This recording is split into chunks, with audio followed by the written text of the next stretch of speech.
So last time nag-car lang kami papuntang Vancouver, Canada. So ngayon naman is sinubukan naming mag-ferry boat papuntang Victoria, Canada.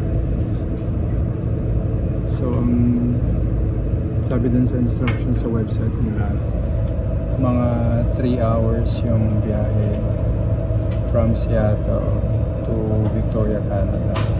Ayan. Sobrang ganda, guys. Ayun yung Space Needle. Ayan yung Seattle. Diba? Para din siyang New York. Kung nagpunta akong New York, ganito din. Sumakay ako ng ferry boat tapos papuntang Statue of Liberty.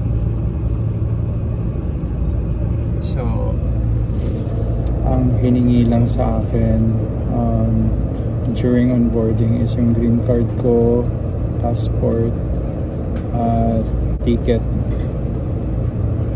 para i-allow kanilang mag-onboard. Tapos pag meron kang history ng felony, I think hindi ka nila i-allow na sumakay dito. So dapat wala kang criminal record pag bumiyahe ka through ferry boat papuntang Canada. So ngayon papunta ako ng Victoria, Canada.